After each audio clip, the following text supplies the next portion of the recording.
Mirad que nadie os engañe por medio de filosofías y huecas sutilezas, según las tradiciones de los hombres, porque el Señor nos dice, y estad siempre preparados para presentar defensa y que sean entendidos en los tiempos. No os conforméis a este siglo, sino transformaos por medio de la renovación de vuestro entendimiento, para que comprobéis cuál sea la voluntad de Dios, agradable y perfecta. Entendiendo los tiempos. Identidad virtual. El cristiano y las redes sociales es el tema que estaremos tratando en este día. ¿Y qué invitado tenemos hoy, Salvador? Elías Robles. Una persona que nos ha ayudado en el pasado y que creemos que siempre nos arroja luz en temas como estos. Elías, gracias por estar con nosotros en este programa. Para mí el agradecimiento y el privilegio de estar con ustedes. Es tanta la confianza que queremos que te presentes tú mismo aquí. Mi nombre es Daniel Elías Robles, soy pastor en la Iglesia Bautista Los Prados. También me desempeño como consultor de seguridad de información, trabajando con organizaciones, gobiernos, la banca, universidades y la industria en general, en todo lo relativo a sistemas de seguridad. ¿Y no vas a hablar de tu esposa? ¿Ya te metiste en rojo ahí? Corte. Soy casado con Jacqueline. Tenemos una niña, Rosalía. ¿Cuántos años tienen de casado? Tenemos 13 años. Qué bueno. Elías, identidad virtual, ¿qué significa eso? Cuando estamos hablando de la identidad virtual, estamos hablando de la forma en que las personas se designan, son conocidas o se identifican en un entorno que vamos a llamar en este caso las redes sociales. Eso regularmente va a estar asociado a un usuario o a un ID o a un número de cuenta que es el que te va a servir como identificación en toda tu existencia. Por ejemplo, en el caso de nosotros, en nuestro país, nuestro documento de identificación se llama la cédula, lo mismo que en muchos otros países de Latinoamérica, cédula de identificación. Entonces, ese número es el que nos identifica para todas las actividades que nosotros querramos hacer como ciudadanos. Todas esas redes funcionan con la plataforma de la tecnología. ¿Qué es la tecnología, Elías? Mira, cuando estamos hablando de la tecnología, estamos hablando del uso del conocimiento especializado, científico, organizado de tal forma que pueda crear nuevas soluciones en la vida y dar respuestas a necesidades que se van presentando. Si nos damos cuenta en la historia del desarrollo de algunas de estas tecnologías, no necesariamente fueron creadas para resolver una necesidad, sino que fueron una creación para desarrollar una nueva funcionalidad, pero no era que el mundo estaba detenido por eso, esperando que desarrollara. Ahora, ponme un ejemplo de eso. Las mismas redes sociales, Facebook. Facebook no es, como algunos piensan, una plataforma que fue creada para controlar la gente, sino que empezó como un experimento de estudiantes avanzados, privilegiados, que salieron con un concepto nuevo que eventualmente se masificó y hoy tiene unas proporciones globales mayores que cualquier nación. ¿La tecnología es buena o mala, Elías? Yo diría que no es el enfoque adecuado, que el mejor enfoque no debe ser hacia la calificación de la tecnología per se, sino qué es lo que hace de la tecnología que sea buena o sea mala. Básicamente va a ser el usuario. ¿Cómo afecta esta tecnología a nuestras vidas? En la siguiente manera, la tecnología se convierte en un gran facilitador de servicios, sea de comunicación, sea de entretenimiento, sea de negocio, sea de salud. En fin, la tecnología es un universo de servicios. Ahora, ¿cómo nosotros accedemos a estos servicios? ¿Lo podemos hacer para bien o lo podemos hacer para mal? Con esa misma cámara que estamos grabando el programa, se puede filmar este programa, pero yo pudiera espiar también a una persona. Yo pudiera crear algún tipo de esquema de chantaje o sacar provecho en base al uso de la misma tecnología. Entonces, la inclinación de la balanza hacia lo bueno o hacia lo malo lo va a determinar la actitud con la que el usuario vaya. En relación a las redes sociales, ¿qué es lo que está sucediendo? Mira, las redes sociales han venido a ser un gran fenómeno universal. Se cuenta que algo que empezó en un dormitorio con un grupo de estudiantes, en el caso de Facebook, pudiera estar rondando más de los 1.000 millones de miembros. 1.000 millones. De miembros alrededor del mundo. ¿Y qué pasa? Que las personas vienen y utilizan las redes sociales como una forma de compartir, como una forma de negocio. Nosotros lo utilizamos como una forma de publicidad, de publicitar las actividades que estamos realizando en nuestra empresa. Pero también, aparte de todas las grandes bondades que ofrece la tecnología, tenemos el problema de que el corazón humano incide, y aquí nos damos cuenta de que muchas personas están tropezando al acercarse con una actitud inadecuada, descuidada o con desconocimiento de la tecnología. ¿Hacia dónde nos va a llevar eso, Elías? Mira, esto nos está llevando a un gran conflicto moral. A un gran conflicto moral. Porque el enfoque que la gente está haciendo es que yo estoy entrando a un entorno donde no existen reglas, donde yo tengo garantías razonables de privacidad, de que nadie me va a estar viendo. Y en el caso de los creyentes es como un tipo de existencia donde yo cuando entro dejo la Biblia y empiezo a vivir mi vida como yo quiera sin guardar ninguna relación con la profesión de fe que yo he exhibido anteriormente. Bueno, pero eso no siempre es así. O sea, también está el caso de una persona que, aunque llamemos identidad virtual, quizás lo que hay una identidad en el mundo cibernético que no necesariamente es una dualidad de identidad, porque hay personas que como creyentes han encontrado a sus esposas, sus esposos en la red, se han conocido y hoy son buenos matrimonios. Recuerda que no se han ocultado. No hice una calificación del recurso tecnológico, sino más bien de la actitud. La tendencia es que la gente tropieza, aunque sí sabemos que existen excepciones, pero la gran tendencia es el tropiezo con el uso de la tecnología. Indudablemente que también ha sido explotada la tecnología para bien y propagación del evangelio en una forma que desde los tiempos de la imprenta nadie jamás pensó que este mismo programa que estamos teniendo en este momento iba a ser visto por tantas personas alrededor del mundo en una forma casi instantánea. Disponible siempre. De esos usuarios, ¿cuáles son los grupos más vulnerables en el uso de esa tecnología? Regularmente vamos a identificarlos. Los niños menores de 12 años no deberían ser usuarios de esta tecnología. Defíneme cuál es el dispositivo de esa tecnología.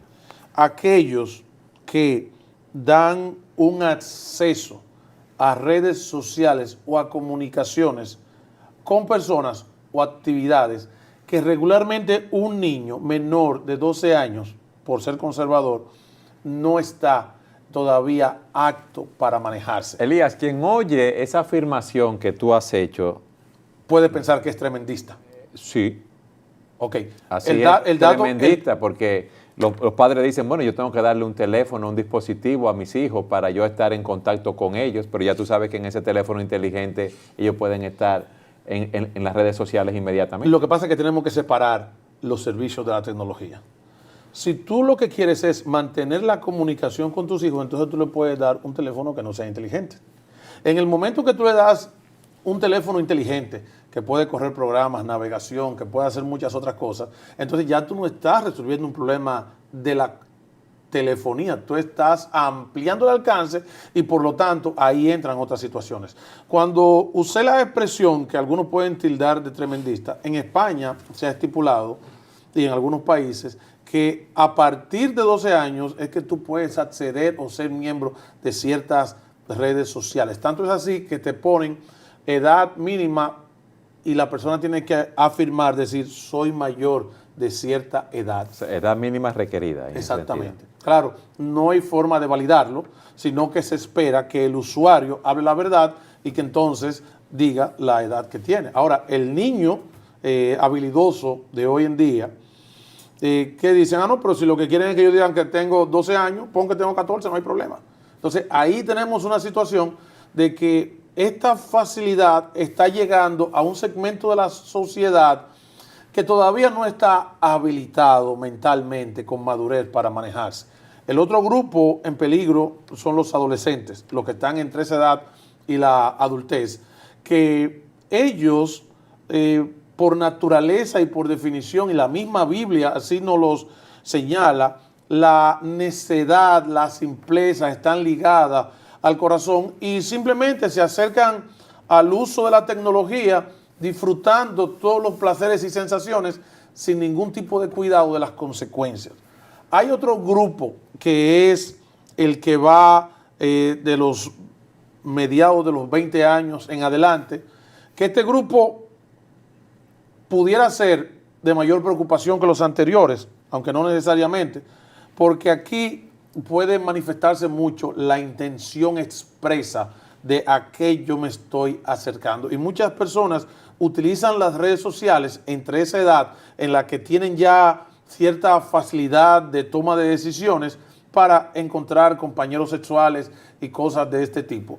Hay un grupo de la tercera edad. Es un cuarto grupo. Sí, que ellos, el papel que juegan entre las redes sociales más bien no es de usuarios activos, sino son atraídos de manera circunstancial, pero ellos no tienen una participación muy de lleno, no están, como dicen algunos, alfabetizados digitalmente y no son usuarios asiduos. Esto regularmente vamos a encontrar que son los padres y las generaciones anteriores que se han encontrado con un mundo que ha cambiado frente a ellos, pero al cual ellos no pertenecen, mientras que las versiones anteriores, las edades anteriores, pertenecen y son los llamados millennials y los que nacieron en esta generación de la tecnología. A mí me gustaría que tú nos pusieras un ejemplo de los peligros a los cuales se exponen esos niños que llegan hasta 12 años o esos adolescentes de 13 a 18 o 20 años. Básicamente, en los niños pequeños, de 12 años en adelante, ellos van a ser sorprendidos por los peligros asociados con perversión sexual, van a ser sorprendidos por el acercamiento de personas depravadores adultas, sexuales, vamos a decir. depredadores sexuales. Permíteme aclarar lo de la edad, porque tú dijiste de 12 años en adelante o de 12 años hacia abajo. Corrijo, de 12 años hacia abajo. Hacia Gracias abajo. por la observación. Entonces, este grupo es un grupo muy vulnerable que inclusive no ha despertado todavía a ciertas sensaciones en la vida. Es un grupo que se está formando. Y se exponen entonces Y a se ese exponen. material pornográfico. Y por ejemplo, te voy a poner una cosa. Los padres, todos los que tenemos niños, conocen lo que son los ponis, las famosas ponis. ¿Usted no la conoce? No, yo no. Estamos en una brecha, ¿verdad que Sí, sí? sí. Bueno, yo estoy criando ahora, ¿verdad que sí? Bueno, pues entonces existen muchos juguetes y existen muchos personajes. Pero así como hay un personaje que es el de la caricatura, existe una versión pornográfica. Entonces muchas veces los niños buscando ese personaje, ¿dónde terminan? Viendo el personaje En la versión pornográfico. pornográfica. Entonces eso hay que tener mucho cuidado. Eso es creado por compañías específicas que lo... No, eso es creado por individuos. Ok. Son creados por individuos. Que lo hacen con la finalidad que de atraer a esos niños, son depravados sexuales, son depredadores. ¿Qué consiguen? ¿Qué con eso? perfil? Sí. Mira, básicamente son personas que están gobernados por sus pasiones pecaminosas. Y entonces ellos disfrutan haciendo este tipo de versiones, la ponen en la distribución libre, en las redes sociales, en los lugares de video, sin ningún tipo de cuidado, porque acuérdate que uno de los temas que hemos hablado es el tema de responsabilidad, y ellos tienen una mentalidad completamente corrompida, y ellos, lo que ellos trastornan, ellos no tienen problema con quien tropiece con eso, sean niños o no. Pero parece algo intencionado, o sea, se colocan su información en lugares o programas o formas donde los niños terminen viendo esas cosas. Parece algo intencional. Lo que pasa es que cuando tú estás accediendo, la red no tiene forma de identificar si tú eres niño o no. Ahora, las cosas que tú buscas sí van a coincidir con el de los niños, y muchas veces por asociación, cuando tú buscas un personaje cualquiera, entonces también te puede llegar aquella información que no es conveniente. Me interesa que tú sigas hablando de ese tema para alertar a los padres de esos niños, de esos adolescentes que sin estarlo buscando muchas veces se exponen a estos peligros, pero vamos a hacerlo en el próximo segmento. Siga con nosotros en su programa Entendiendo los Tiempos.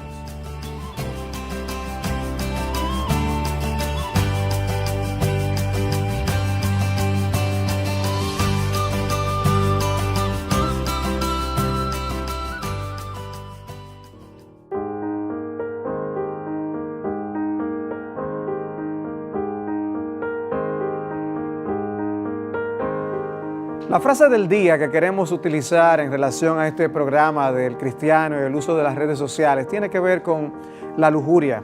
Ante la pornografía tan rampante en Internet, es bueno tener pensamientos o preguntas como la que William Gurnall, esta cita que tomamos del libro 1000 citas edificantes, nos hace. ¿Qué lujuria es tan dulce y provechosa que valga la pena quemarse en el infierno por ella? Bueno, para reflexionar.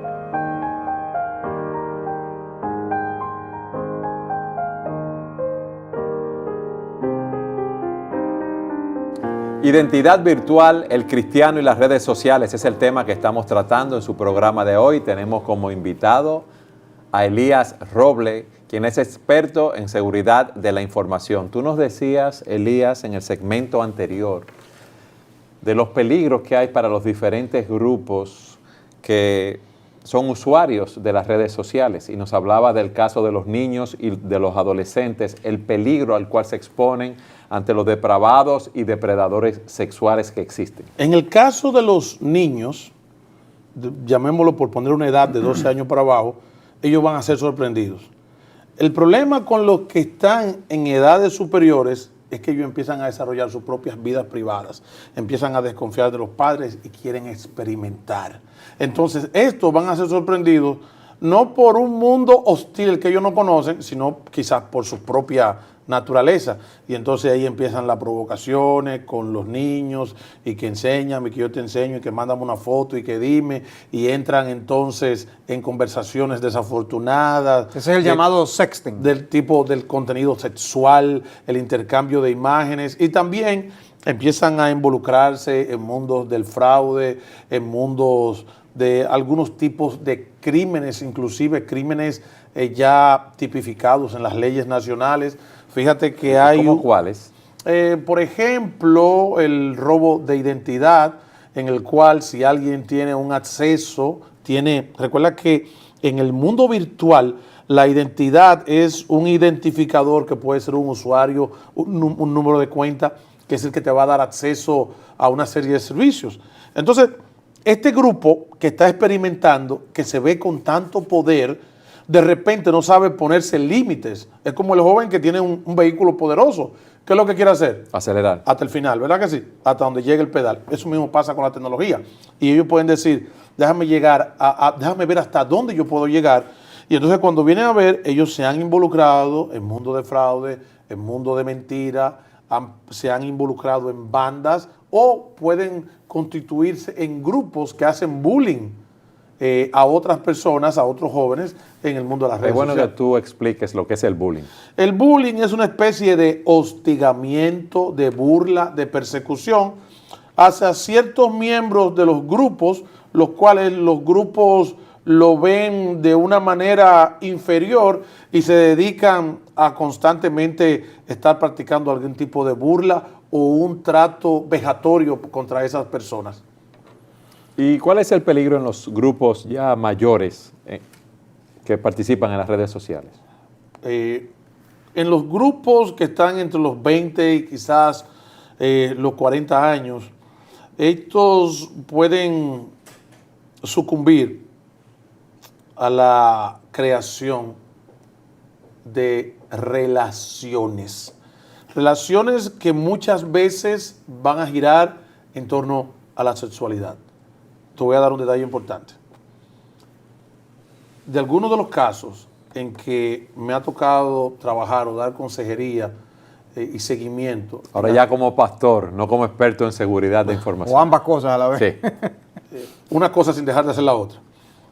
He visto que hay una vinculación entre hombres que han caído en la homosexualidad y su vinculación con las redes sociales. Explícanos eso, abunda un poco más. ¿Qué pasa? Muchas veces la gente que se mete en el mundo de la pornografía empieza a intimar con otras personas, empiezan a intimar con otros hombres, y cuando vienen a ver, es un mar donde la gente va a pescar compañeros sexuales. Y entonces ahí se van a encontrar tanto con hombres como con mujeres. Y he visto algunos casos y cierto patrón de hombres que se han involucrado en homosexualidad ligado a alguien que conocieron en el mundo virtual. O sea, ya pasan del anonimato virtual a la presencia física. A la presencia del contacto físico. Háblanos de ese anonimato virtual. ¿Es eso real al 100%? No. Porque muchas personas se atreven a hacer cosas, a hablar cosas a través, ¿verdad?, de las redes sociales pensando que tienen un anonimato al 100%. O una privacidad. Una privacidad también. Lo que pasa es que tanto la privacidad como el anonimato, la privacidad es que nadie va a estar viendo. Y el anonimato es que no tienen forma de saber que fui yo, básicamente. Entonces, lo que sucede es que ambos son el mejor deseo de la sociedad, pero tal cosa de la privacidad absoluta no existe, así como el anonimato absoluto. ¿Por qué no? Porque siempre va a existir la posibilidad de que queden registros de lo que tú dices, de lo que tú hablas y por donde tú pasaste. Desde el lugar que te conectaste, lo que hiciste y el correo que has enviado. Es por eso que a veces uno que ha entrado a alguna página, de repente uno usa otro servicio y un producto que uno estuvo viendo en una tienda virtual, de repente vuelve y le sale. Bueno, pero eso tiene que ver más con la función de mercadeo y servicios que recopilan inteligencia de conducta de los Pero hubo registro, usuarios. ¿no? A lo que Exactamente, sí. Evidentemente van quedando registros donde inclusive a veces no están ni siquiera bajo nuestro control. Es decir, ¿cómo así? Te voy a explicar. Pongamos el sistema de cámaras que hay en las ciudades. Tú cruzas por una avenida y hay una cámara que vio tu carro. Doblaste en una calle, ¿quién registró esa cámara? Okay. Entonces, eso mismo va pasando en el mundo virtual. En cada vez que tú accedes a un recurso, ahí queda un registro. Aquí se conectó Eduardo, aquí se conectó Eduardo, aquí se conectó Eduardo. Claro, con esto no significa que el que quede en registro vamos a poder siempre llegar a la persona, pero no es algo que debemos desestimar. ¿Y cómo es que los criminales entonces se salen con la suya siempre, que no los encuentran? No, lo que pasa es que ellos tienen técnicas de ocultamiento, de cómo simular ser otra persona o conectarse y hacer actividades que sean sumamente difícil el identificarlos. Además, por el tema jurisdiccional, pudiera ser que personas que estén en ciertas partes del mundo, no importa que tú sepas quién fue, ve, búscalo. Por ejemplo, cualquier situación que se presente en un estado convulsionado, como los hay en diferentes partes del mundo, ¿cómo tú vas y lo buscas? Inclusive te pueden mandar una carta. Fíjate que los terroristas, ellos presentan sus videos de su promoción y ellos dan la cara a veces. Sí. Ve, búscalo. Entonces, ya están identificados, pero no hay forma de llegar a ellos. Entonces, esa es parte de la situación. Muchas veces las personas llegan a niveles de conducta que nunca habían pensado porque simplemente dijeron, déjame aprovechar la privacidad de que nadie me está viendo o de que no pueden saber que fui yo. O sea que por un lado tú estás diciendo que nosotros podemos presentar una cara de algo que no somos, podemos asumir una identidad, podemos escondernos detrás de esa supuesta privacidad y anonimato. Exactamente. Y por otro lado, también hay personas que lo que están buscando es encontrar nuestra identidad para luego tratar de sacar algún tipo de ventaja con una suplantación de identidad o con robo de identidad. Pudiera ser. Permíteme definir el robo de identidad. Nosotros hablamos de que la identidad es ese identificador, ese número de cuenta, ese nombre que te asocia a ti, a tu persona con esa cuenta y que sirve para identificarte dentro del mundo virtual. El robo de identidad es cuando alguien asume esa cuenta, es cuando alguien se conecta con las credenciales tuyas, con tu usuario, con tu contraseña, y automáticamente todos los eventos que sucedan, ¿a nombre de quién quedan registrados? Al nombre del verdadero dueño de la identidad. Esto es extremadamente complicado, porque una vez se da un robo de identidad, no hay forma de identificar al perpetrador, sino que de donde se parte en toda investigación es con la identidad registrada, que regularmente es la víctima. Tú has hablado de los peligros que tienen los diferentes grupos que están en las redes sociales. ¿Qué recomendaciones, qué cuidados debemos tener? ¿Qué tú le dirías a nuestro público? Bueno, las recomendaciones van a ir a diferentes grupos también. El primero es a los padres. A los padres que regularmente estamos viviendo una vida muy acelerada, con muchas ocupaciones, y que pensamos que el entregarle un dispositivo tecnológico a nuestros hijos le estamos haciendo un favor o que los estamos capacitando para el siglo XXI o el siglo XXII. Mucho cuidado con ese tipo de pensamiento, porque cuando nosotros le entregamos el acceso a un niño que no tiene capacidad mental de madurez, que no ha desarrollado las competencias necesarias para defenderse en un mundo que persigue su inocencia, entonces simplemente le estamos haciendo un daño. Pero muchas veces ellos le dan ese teléfono inteligente por presión hasta social, que los amiguitos tienen ese tipo de teléfono, de dispositivos, y ellos quieren tener los mismos. Otros te pueden decir, yo sé que mi hijo solo tiene 10 u 11 años, pero yo confío mucho en mi hijo.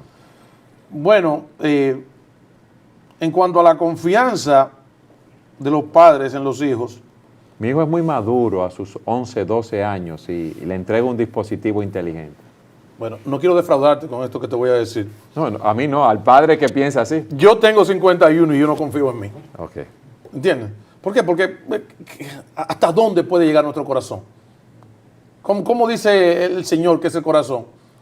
Que es perverso, que es maquinador.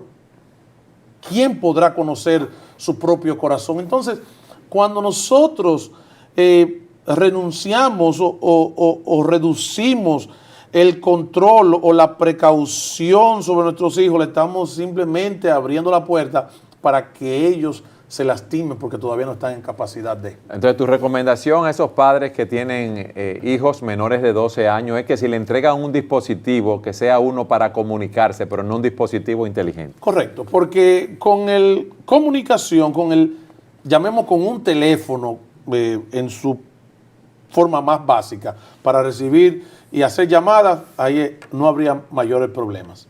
Pero si el caso, tú vienes y le entregas un teléfono inteligente con capacidad de navegación, con capacidad de chateo, con capacidad de video, de programas, de todo ese tipo de cosas, entonces ya tú le estás dando un arma de alto poder al niño, que él no va a poder saber utilizarlo y otros van a querer sacar provecho de él. O sea que estamos hablando del uso responsable de estos equipos y quizás nosotros es que es muy poderoso. Podemos decir, no, yo no voy a poner un vehículo, un automóvil en manos de uno de mis hijos porque no pueden todavía manejarlo de forma responsable, pero le damos por otro lado un instrumento que manejado con irresponsabilidad puede causar aún peor daño todavía. Porque puede ser un daño aún moral. Sí, no solamente un daño moral, puede trastocar toda la familia. ¿Por qué? Porque te voy a poner el caso muy interesante. Estos dispositivos, la gente les gusta mucho estar bajando programas y estar montando aplicaciones, pero muchas de esas aplicaciones lo que vienen es a traer programas de espionaje, de tal forma que inclusive se recomienda que en tu habitación tú no tengas ni televisor inteligente ni teléfono inteligente. ¿Por qué? Porque se convierten en forma de espionaje. Explícanos eso. Ok. ¿Qué resulta? Tú tienes un teléfono. Ese teléfono, tuviste la última aplicación que te convierte el teléfono en un semáforo, por ejemplo, porque son muy increíbles las aplicaciones, pero esa aplicación te dice, necesito que tú me apruebes el uso del micrófono, el uso de la cámara y el uso de tu ubicación. Y ya tú has dado permiso a otra persona que tú no sabes cuáles son sus intereses para que utilice la cámara, para que active el micrófono y para que tenga tu ubicación. Y en la intimidad de la tranquilidad de tu hogar, sea que tú estés conversando en lo que sea, alguien puede tener la cámara activada, alguien puede tener el teléfono activado. Aún estando apagado el teléfono. No, estando apagado no. Ok, estando apagado no. Ok. Pero también existen muchísimas formas de controlar los dispositivos. ¿Entiendes? Que muchos de nosotros no estamos apercibidos de esos peligros y es bueno que tú nos sigas hablando acerca de esto en nuestro próximo segmento. Siga con nosotros en su programa Entendiendo los Tiempos.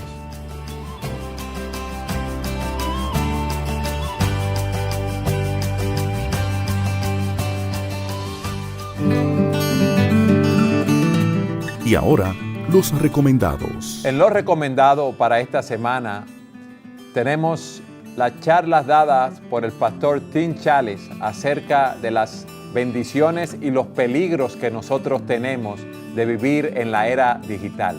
Usted puede accesar estas páginas que está viendo en pantalla y oír las charlas de Tim Challies acerca de las bendiciones y los peligros de vivir en la era digital.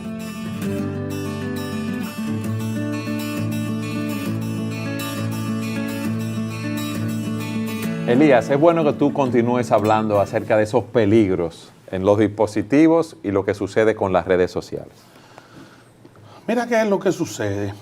Yo estoy sorprendido con lo que tú has dicho de los teléfonos y esos televisores inteligentes. Te cuento. Los teléfonos con el reconocimiento que tienen de comandos y de voz, fíjate que tú le puedes hacer preguntas en tu idioma natural, en tu lenguaje, en tu forma de hablar en tu país y ellos te entienden. Pero para esto, estos teléfonos siempre están escuchando y siempre están tomando esta información, la están procesando, la están mandando a grandes centros de procesamiento para aprender más y más. Pero espérate un momentito, esto siempre está escuchando y siempre está transmitiendo. Lo cual es algo que debemos tener presente. Porque existe una proporción inversa entre la seguridad y la funcionalidad. Mientras más seguridad tú tengas, menos funcionalidad tú vas a tener. Pero mientras más funciones tenga el dispositivo, se va a volver menos seguro. Porque ahora tú eres visible del mundo entero. Ahora tú eres asequible. Ahora tú estás siempre conectado. Y como estábamos hablando de este concepto del Internet de las cosas, ahora nuestras casas se van a volver más inseguras. Porque, por ejemplo, tú haces así y dices, ok, cuando yo salí de mi casa y le puse esa llave, para alguien entrar a mi casa tendría que obligatoriamente llegar y forzar la cerradura. Pero ahora con las conexiones que tenemos de lavadora, de teléfono, de aire acondicionado, de televisores, de muchos otros dispositivos, llaves de cámaras, e inclusive cerraduras electrónicas, ¿sabe qué? Ahora cualquiera puede estar controlando y accediendo tu hábitat privado desde cualquier parte del mundo. Y desconectar una alarma. Bienvenidos al siglo XXI. Tú sabes que cuando hablamos del Internet de las cosas fue durante el intermedio. Claro. Y es bueno que tú expliques ese concepto del Internet de las cosas. Lo que estamos hablando del Internet de las cosas, existe un Internet donde están conectados los computadores, eventualmente se le suman los teléfonos, pero ya casi todo dispositivo ahora tiene algún tipo de conexión a Internet sobre la supuesta base de algún tipo de ventaja funcional para los propietarios. El único problema es que esta conexión a Internet puede ser utilizada tanto por el usuario legítimo como por el usuario ilegítimo. Y entonces esto nos crea una vulnerabilidad más a nuestras vidas. Elías, ¿cómo nosotros podemos enfrentar esos problemas que tú has descrito? ¿Cómo podemos evitar caer presos con una adicción a esa dependencia o los peligros que se encuentran allí? Fíjate que la tecnología, desde el punto de vista espiritual, o el uso de la tecnología desde el punto de vista espiritual, no es diferente a ninguno de los otros retos que nosotros vivimos en la vida. Eso pasa con la comida, eso pasa con el dinero, eso pasa con el poder, eso pasa con la fama, eso pasa con muchas otras cosas de la vida. Si nosotros no hacemos un uso responsable, vamos a quedar siendo víctimas de muchas de estas cosas que fueron creadas por Dios como bendición para el hombre, pero que terminaron convirtiéndose en una esclavitud, no por causa de lo que Dios creó, sino por causa del corazón. Entonces, es muy importante que las personas entiendan que la tecnología es un recurso que tiene que ser administrado con responsabilidad, porque no podemos verlo simplemente como la oportunidad para vivir una gran experiencia digital, sino que vamos a ver lo que esto es un camino de doble vía en el cual yo me acerco hacia el servicio, pero también el servicio se acerca a mí. Y donde no solamente yo hablo, sino que también yo recibo mensajes. Y estos mensajes van a tener una implicación espiritual para mi vida en cómo yo reacciono en cuanto a ellos. Eso es como cuando vemos un caso de publicidad. La publicidad busca causar en nosotros una respuesta y una toma de decisión. Esto mismo pasa con muchos de los mensajes. Y mucho más cuando son mensajes que están cargados de vida, que tienen audio, que tienen video, que tienen capacidad de producir en nosotros sensaciones y reacciones más que simplemente el texto a blanco y negro que nosotros estábamos acostumbrados a leer, con el cual crecimos. O sea que hay una ingenuidad con la que nosotros podemos acercarnos a estos equipos y caer presa, ¿no? de tentaciones nosotros mismos. O descuidos. Sin importar la edad. Sí, ¿no? Y descuidos, cada quien en su área y su edad, de su grupo, ¿no? Pero también otros que se nos acercarán a nosotros, buscarán hacernos daño, buscarán tener acceso a nosotros. Y eso es hablando solo de nosotros como individuos. Pero también somos responsables de cuidar a nuestra familia. Sí, te cuento. El acercamiento a la tecnología tiene que verse con sumo cuidado, para no ir a ella con ingenuidad, pero tampoco caer siendo víctimas de lo que la explotan con malicia. Porque el problema es que la tecnología es útil, la puede usar el ingenuo, la puede usar el malicioso, y en el camino, ¿quién estamos? Estamos nosotros, están nuestros hijos. Yo creo que algo que tienen que despertar los padres y los que son responsables de guiar familias, congregaciones, sociedades, es entender que todo en la vida necesita de algún tipo de discernimiento. ¿Qué nos dice la palabra de Dios? Que el espiritual, ¿qué hace? Juzga todas las cosas.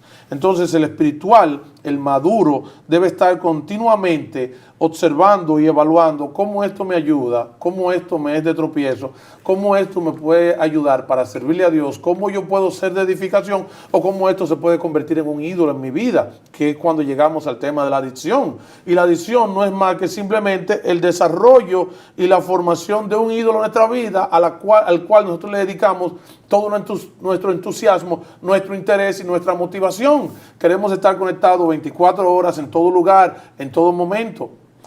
Y queriendo saber todo lo que pasa, y es como nosotros habíamos hablado, que tú ves una familia que salen a un restaurante, el padre, la madre, los hijos, están alrededor de una mesa o están en la casa, en la sala de la casa, y cada uno está con un dispositivo inteligente por su lado. Entonces, no hay una comunicación. Al contrario, se crea una brecha pero comunicacional. Muy grande. Comunicacional. De hecho, tú hablabas de responsabilidad. O sea, ahí nosotros como padres tenemos que ser responsables y tomar las medidas del lugar para ayudar en cuanto a eso. Claro. Pero también tú mencionaste algo que me llamó la atención, que no va más allá de los padres. Hablabas aún de los pastores y las iglesias y aún de autoridades. Hay naciones que ahora mismo están considerando el tratar de bloquear de alguna manera la pornografía en los países. Y aquí tenemos aún en nuestro país políticos que están tratando de abogar porque hay alguna especie de control en cuanto a eso. ¿A eso tú te refieres? Iniciativas como el Internet sano. Sí. ¿Te refieres a eso? En parte. Sí. Entonces, ¿qué es lo que sucede? Que cuando nosotros estamos viendo todo este tipo de cosas, constantemente tenemos que estar evaluando cómo esto nos va a ayudar. Te iba a contar una anécdota, les iba a contar una anécdota muy interesante, y es que visitando un amigo muy querido, él le dice a uno de los hijos en la casa, ven, sal, que Elías está aquí para que lo salude. Estando dentro de la casa, eso es lo que pasa. Sí, porque nosotros hemos llegado a hacer de los dispositivos tecnológicos una extensión de nuestro cuerpo y de nuestra persona. Y sin darnos cuenta, estamos perdiendo ese contacto caluroso, cálido. Antes hubiéramos usado un silbido si fuera... Sí. Claro. Exactamente. Elías, ¿cómo podemos enfrentar estos problemas, estos peligros que tenemos sobre nosotros? Bueno. ¿Qué tú le dirías a esos usuarios jóvenes que pasan más de 6 horas al día en actividades que no son productivas, ¿sí? Relacionadas con su trabajo o algo así, frente a un dispositivo inteligente? ¿Cómo podemos nosotros luchar contra este problema? Y como un empleado cristiano puede honrar a Dios en su trabajo, no dedicando más tiempo del que debe a esas cosas. Correcto. En ese caso, lo más importante es despertar a la realidad de que existe un problema. Un uso desproporcionado de los recursos tecnológicos es un indicador de que algo está fallando en nuestro corazón, y no necesariamente a nivel de presión cardiovascular. De que hay un ídolo ahí, como tú decías. Exactamente. ¿Por qué? Porque nosotros queremos estar ahí. Inclusive, es algo que ocupa tanto nuestro interés, que fíjate que como para nosotros esto es el ídolo, la tecnología, hay gente que en el mismo culto quieren estar transmitiendo lo que dijo el pastor y lo que está pasando, y quieren estar teniendo, y están perdiéndose la bendición de ser impactados por la palabra de Dios, que Dios ha mandado a su siervo a que hable su palabra, pero ellos están sirviéndole ¿a qué? Al ídolo. Y no, como dijimos, no es que estamos diciendo que la tecnología es mala. Estamos llegando a sus hogares, ¿gracias a qué? A la tecnología. A la tecnología. La tecnología es una gran bendición. Entonces, es muy importante también que nosotros identifiquemos si este uso desproporcionado de la tecnología nos está distanciando de nuestros seres queridos, si nos está distanciando de nuestras amistades, si nos está distanciando de nuestros padres. Pero mucho más importante es qué cuota de nuestro tiempo con Dios nos está llevando el uso desproporcionado de la tecnología. ¿Existe una ética conversacional que debemos aplicar no solo en nuestras conversaciones audibles, sino también por internet? Existe lo que se llaman netiquette o éticas de comportamiento, pero que no están escritas y la gente no las sigue. Y muchas veces cuando nosotros vamos al mundo virtual, nosotros entramos como en un lugar sin límites, donde todo es válido y donde cada quien quiere expresar un tipo de desenfreno o de libertad de un mundo y una sociedad y una iglesia y una fe que lo ha tenido restringido, pero que cuando yo entro en el mundo virtual soy libre. Aquí tenemos que regirnos por la palabra de Dios. Amén. Y decir y establecer en nuestra vida que todo lo que hagamos de palabra o de hecho sea para la gloria de Dios. Algunos principios nos van a servir para cubrirnos en muchísimas variantes que hay de este tipo de problemática, pero indudablemente lo que tenemos que mirar sobre todas las cosas es guardar nuestro corazón. Porque el problema con la tecnología, como hablábamos al principio, no es una calificación de si es bueno o malo. Es una validación de con qué actitud nosotros nos estamos acercando hacia la tecnología. Elías, no todo lo que brilla es oro, pero muchas veces nosotros nos acercamos en el internet y algunas personas andan buscando una pareja y ven que la otra persona que está del otro lado escribiendo brilla como oro. Claro. Y se nos van no los ojos, se nos van los dedos. Claro. Con la información que recibimos. ¿Cómo podemos nosotros aconsejar, tú aún como pastor, a cómo un soltero, una soltera en nuestra iglesia se interrelaciona, o aún aquellos que desarrollan otro tipo de amistades en Internet? Con esto mi respuesta pudiera ser un poco convencional. Yo les diría que pongamos énfasis en establecer relaciones con el que me queda al lado. Vamos a darle prioridad a aquel con el cual Dios me puso a compartir mi iglesia, mi sociedad, mi país. Vamos a darle prioridad. Ahora, eso no se convierte en un impedimento para que nosotros exploremos. ¿Qué es lo que sucede en el mundo virtual y las redes sociales? Creo que todos conocemos casos de éxitos de personas que se han conocido compartiendo en el mundo de las redes sociales.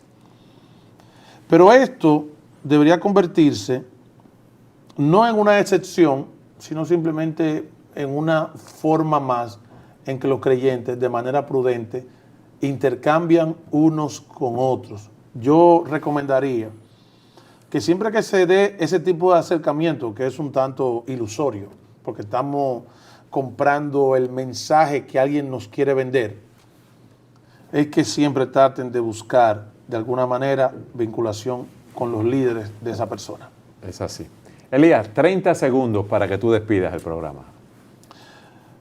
Todo lo que hagamos de palabra o de hecho, hagámoslo para el Señor. Que todas las personas con las cuales entremos en contacto, que compartamos nuestro quehacer en el mundo virtual, puedan decir, ese verdaderamente es un siervo de Dios. La tecnología puede ser un siervo muy útil como un amo muy malo.